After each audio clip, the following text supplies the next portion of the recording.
como sempre aqui, tentando ser breve, tentando ser útil. Eu apenas gostaria de fazer mais alguns comentários sobre um dos vídeos mais recentes do Varg Vikernes, né? Aquele músico que eu tanto admiro como músico, mas, né, que não passa de uma besta quadrada ideológica, né, com o seu paganismo de papelão, né? Então, assistindo um vídeo dele em que ele faz alguns comentários caluniosos a respeito do cristianismo e a respeito das cruzadas, né? Novamente, né, ele faz os seus ataques inócuos ao cristianismo, né, e fica, vamos dizer, armando uma campanha anticristã barata, né, como sempre, mas eu vou fazer apenas um breve comentário. Então, ele assim, ensinou neste vídeo, o pessoal pode ir lá no Tillian Perspective, né, que eu não entendo como é que o Tillian, né, a palavra Tillian, né, T-H-U-L-L-E-A-N,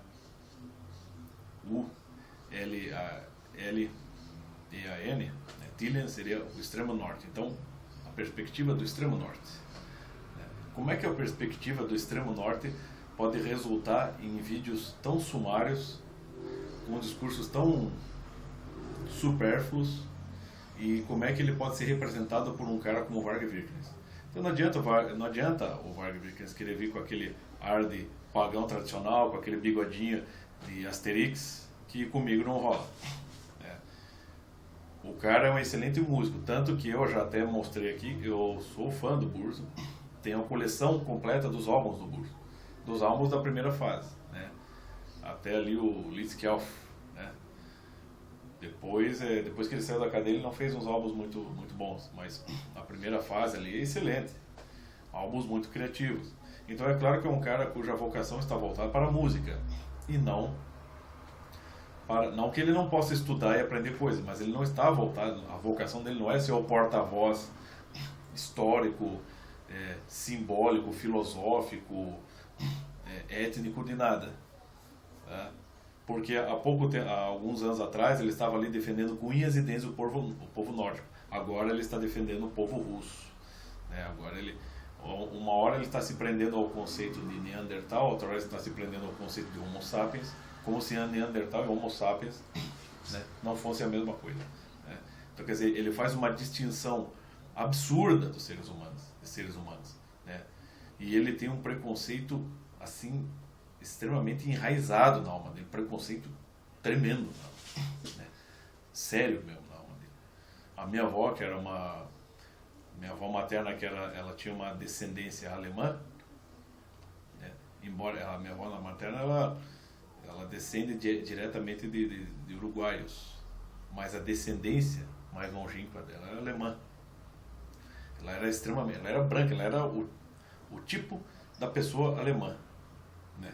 O tipo físico alemão, bem branca, bem loira, olhos bem claros, né? Então, e era racista pra caramba. Então eu convivi com esse tipo de caráter, né? Era uma pessoa que eu amo muito, mas tinha este problema. E o Varg Vikernes, ele tem isso, tanto que se vocês assistirem o vídeo dele, Skin and Bones, deem um pause na mensagem final que ele projeta na tela sobre os negros, né? Que é uma mensagem assim, só uma pessoa, só um cego para não perceber que aquilo não só uma mensagem racista, mas expressa um sentimento absurdo de desprezo por determinado tipo de etnia, por determinado tipo de pessoas.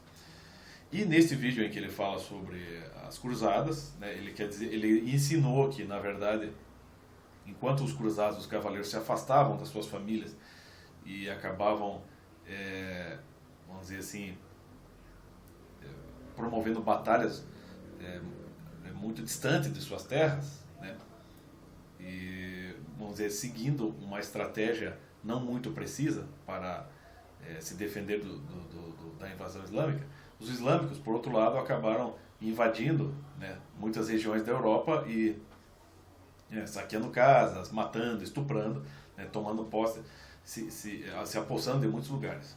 Então, em resumo, é isso que ele quer dizer.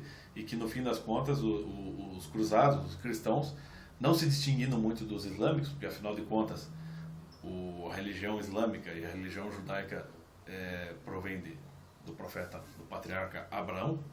Então, ele diz assim que no fundo são tudo farinha no mesmo saco, que os cristãos, não sendo mais do que uma extensão dos judeus, eles simplesmente também não possuem uma terra específica, eles não, mais ou menos, eles não teriam direito a viver em nenhum lugar na Europa, e também eles, de certa forma, agem como os muçulmanos, porque eles também saquearam, estupraram, mataram. Esta é a imagem que ele faz, quer dizer, aquela imagem de piada e bosta que fica assistindo o filminho da tarde, sessão da tarde, né? Certamente também teve muita sessão da tarde nos anos 80 lá na Noruega, então provavelmente ele fica assistindo esses filminhos, ou então ele fica consultando o Wikipédia, né? Ou então ele fica assistindo esses programecos da History, né? Aqueles documentários ridículos e até infantis que a History promove sobre a história da igreja, sobre a história do cristianismo, sobre a história do judaísmo.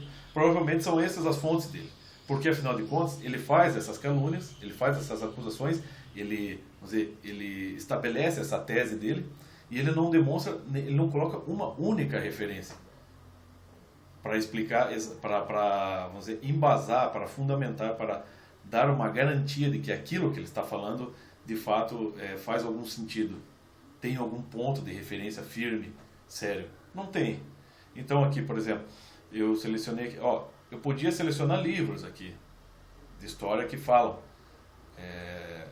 fazem interpretações profundas sobre o período das cruzadas, que na verdade ela, tal como o professor Olavo de Carvalho explicou, elas são uma reação tardia à invasão islâmica.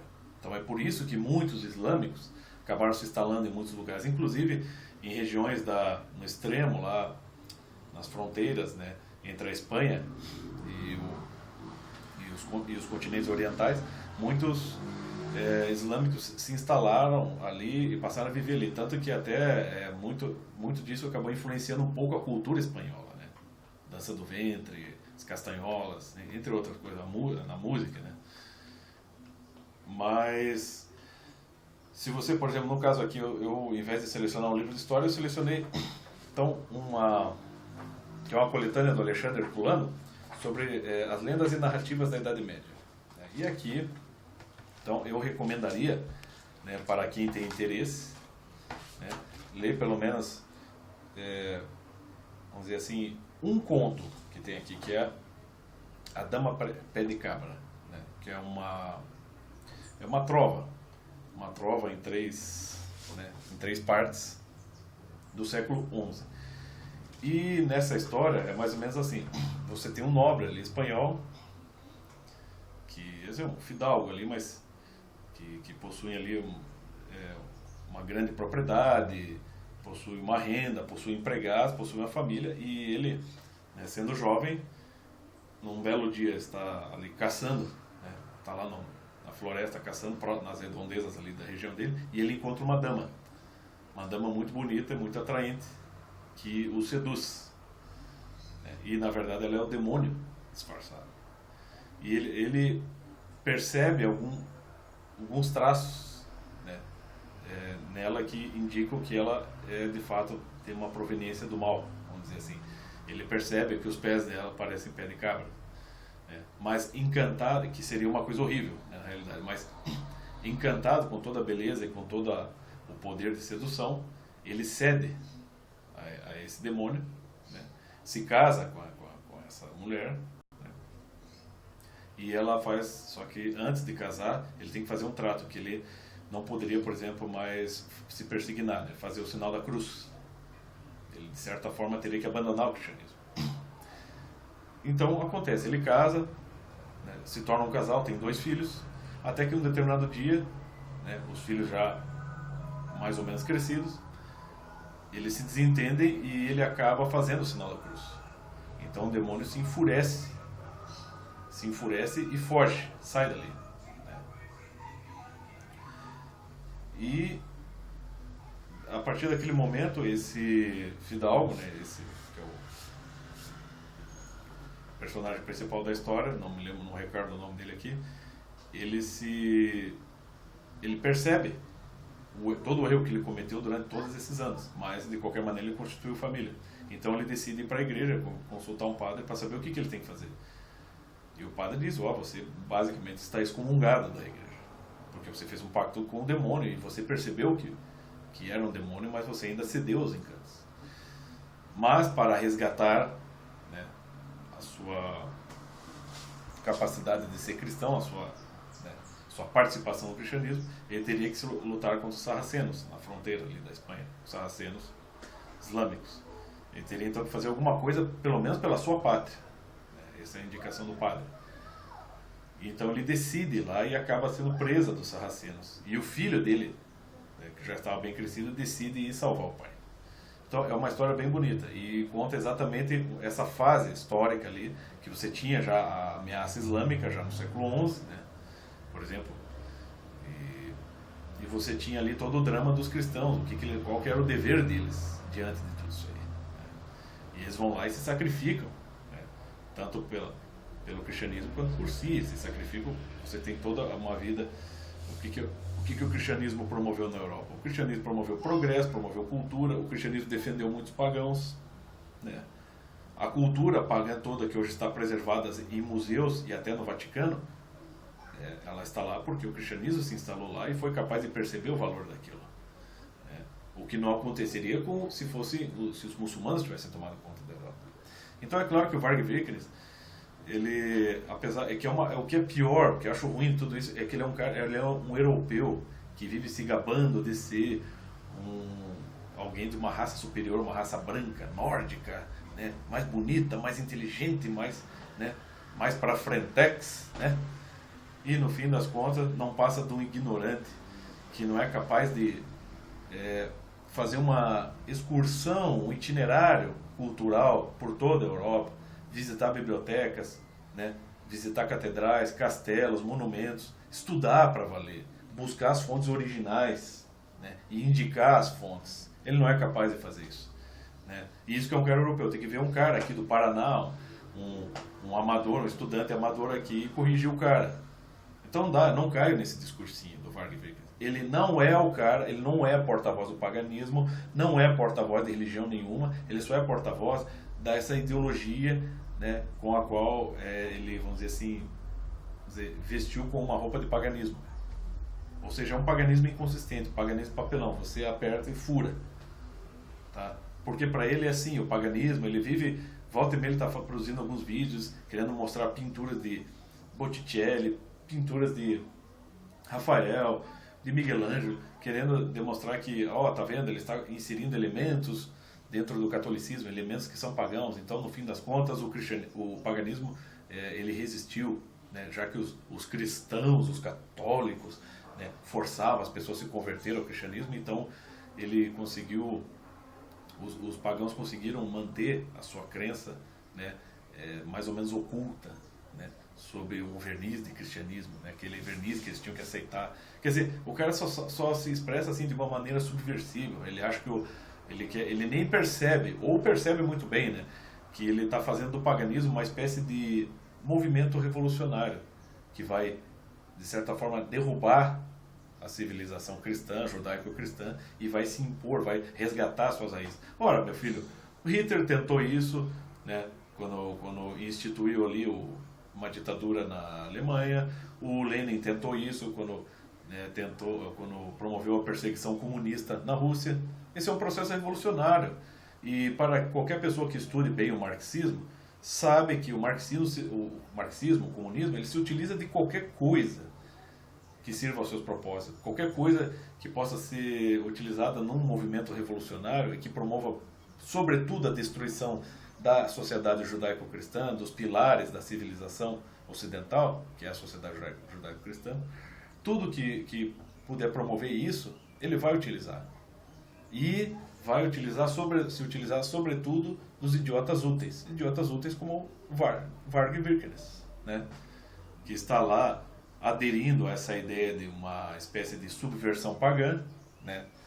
E não adianta vir o pessoal, meu Deus, é de matar, meu, esse pessoal, não, você está errado, o que ele está promovendo é o paganismo, porque o paganismo ele proporciona uma vida muito mais sustentável, muito mais ecologicamente correta.